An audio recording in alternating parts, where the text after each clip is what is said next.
First down on the Eagle 41. Under 3 minutes to go in the half. And this pass intended for Webster Slaughter is caught just before he went out of bounds at the 21. I'm going to tell you what Webster Slaughter did there. Did a great job of not looking back at the ball to give the coverage away. I want you to watch. Bobby Taylor never gets to look. He doesn't look. Look at that. See, he doesn't look because Webster Slaughter keeps his head forward, and then at the last second he turns around. When he turns, Taylor turns the opposite way. So he was the decoy and the guy who made the play for the Jets. Jets threaten again on the 21-yard line. First down. Adrian Morrell is wrestled down by Rhett Hall after a short game. You can see Foley's having a nice game. I mean, the one pick was a miscommunication between he and Keyshawn Johnson, but he's been efficient. He hasn't made any mistakes except for that one interception. He's done exactly what they needed him to do. They're running the ball effectively, and then just don't mess it up. Keep moving the chains. Remember, he's coming off of surgery for a dislocated shoulder and has played well in his brief appearance this year. 2-minute warning here at the Meadowlands with the Jets leading. We'll be right back.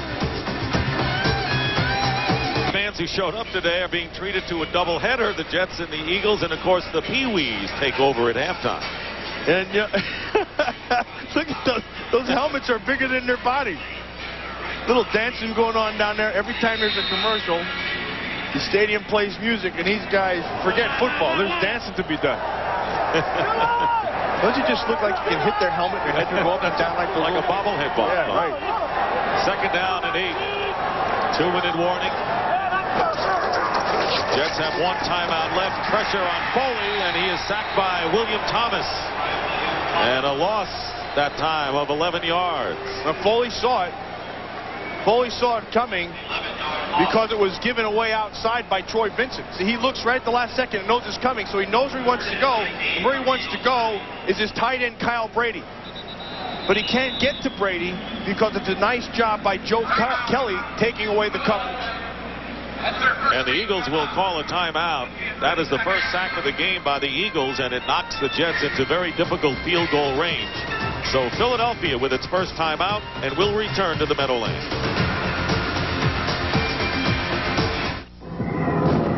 In the beginning was the ordinary battery. Then came the long-lasting Duracell battery. And now, the next leap forward, introducing Duracell Power Check. The battery with a fuel gauge so you can check its power. Anytime, anywhere. New Duracell Power Check.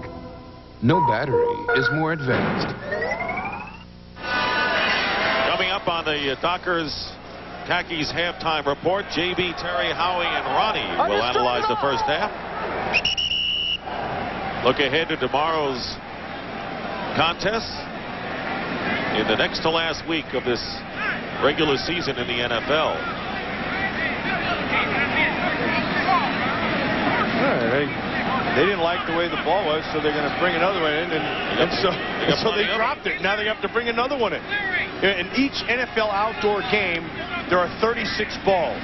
They keep 18 new balls each half. You get that. But when they start to get looking like this, then they bring them all in. See, look, watch Duffy to center. See, he's got a wet ball right here. I want another one. And he got it. 3rd and 19. 5 wide receivers go out for Foley. And he tries to dump it up for Wayne Krebeck. A low toss, and that will bring up 4th down. With 1:43 showing on the clock. Dick, I will say this. You know, the Jets are up by 10. The Eagles are down. They've beat themselves with penalties. They've not played crisp, but they have played hard. I mean, defensively, they're going to the ball. They're coming up with plays. Offensively, they're trying. You can't cite them for lack of effort. They've just been out of sync. Now, the Jets come out and as if they will go for it on 4th down, and after some discussion, decide to use their last timeout. What's all this malarkey about how tough football players used to be? Used to be? Who's tougher than Reggie White?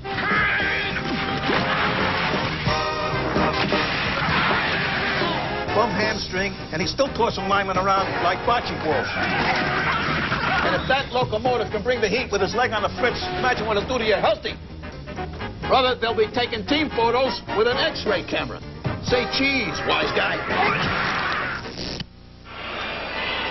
And Nick Lowry has come on the field for the Jets, who have used up their third and final timeout.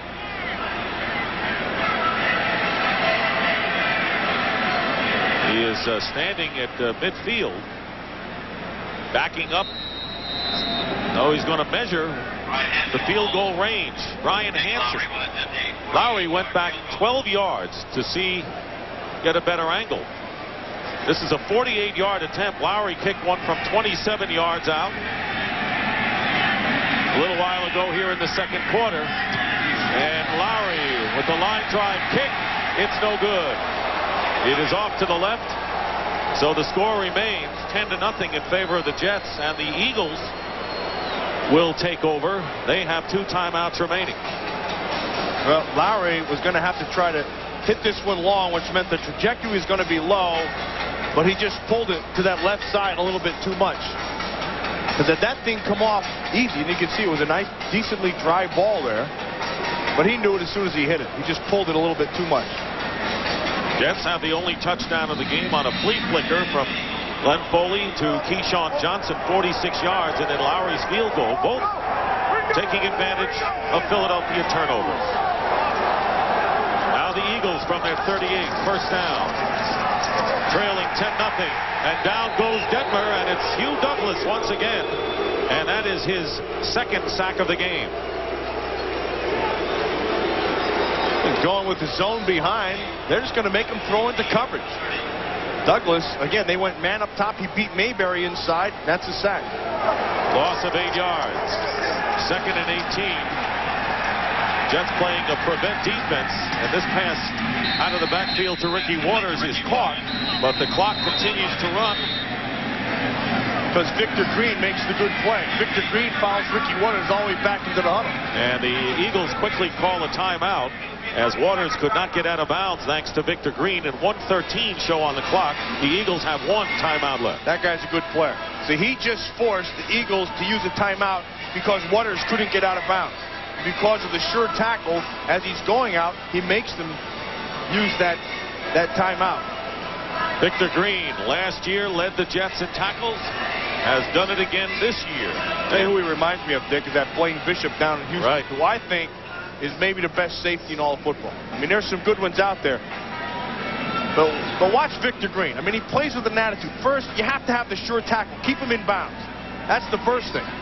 You know, and then Ricky Waters thinks he shouldn't be tackled, so he tells Victor Green, says, look, forget you. And he takes him all the way back. That's attitude. That's how you play.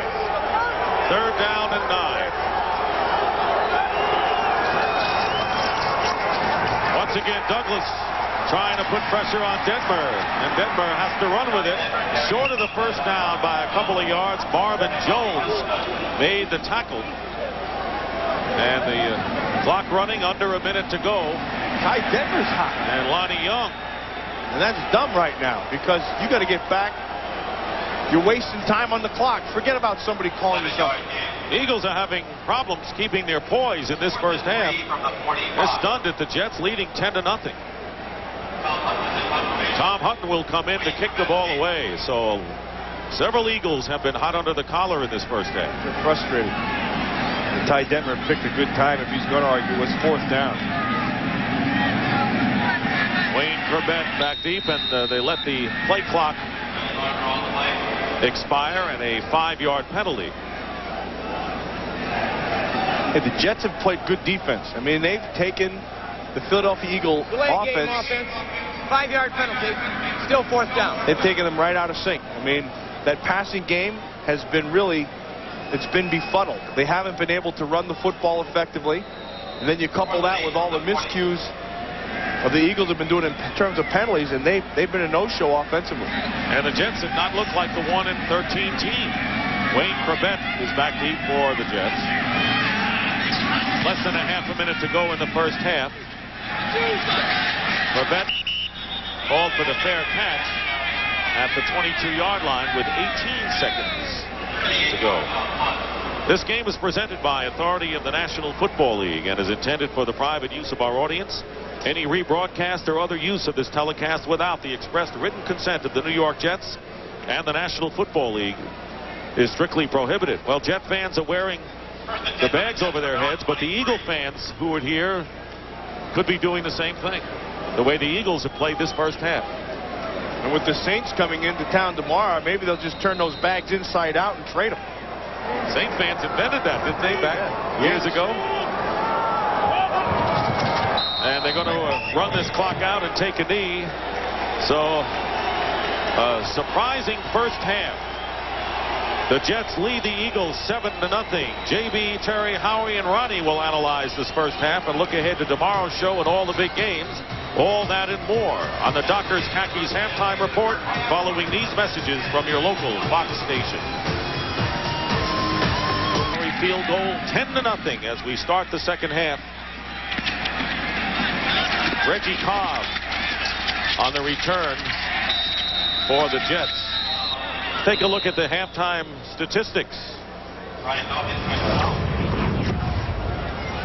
Well, you talked about all the miscues. You can look at that, but basically, look, running, they're all even. The penalties have been a big difference. Everything is basically the same. I mean, the difference has been that the New York Jets defense has been able to befuddle the Philadelphia Eagle offense. They've gotten them out of sync in their passing game, and they've taken them away from that running game, with Victor Green's been a big part of it.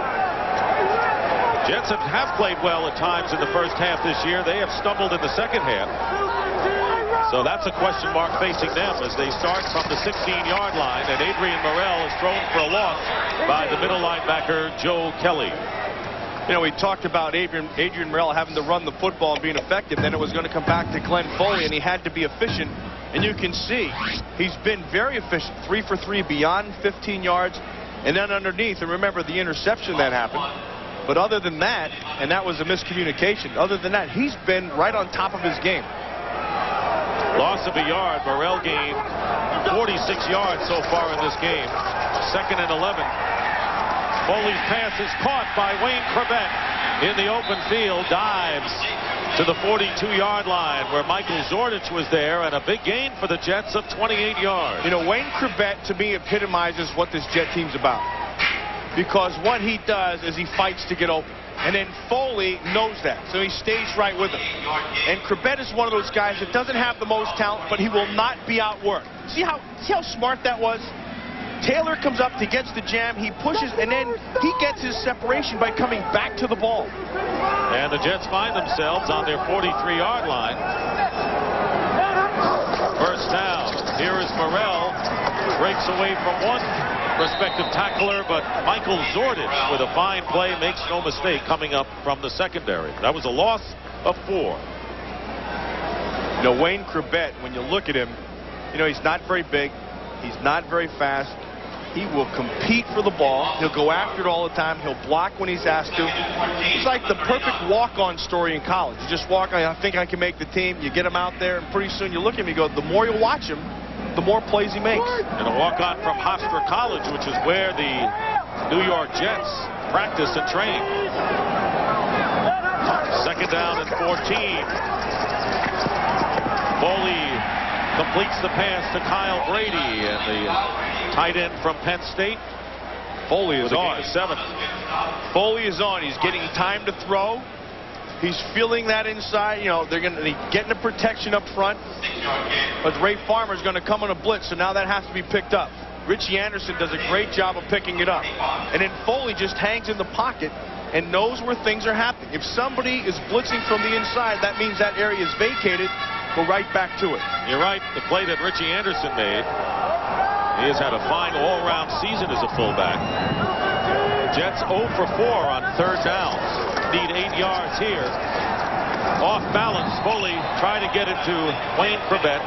Couldn't hold on, and that'll bring up 4th down, and the Jets will have to kick. Now, one of the few bad throws by Foley, because Corbett had gotten in front of Willie Thomas, and had he thrown that thing where Corbett could run to it, heck, he might still be running.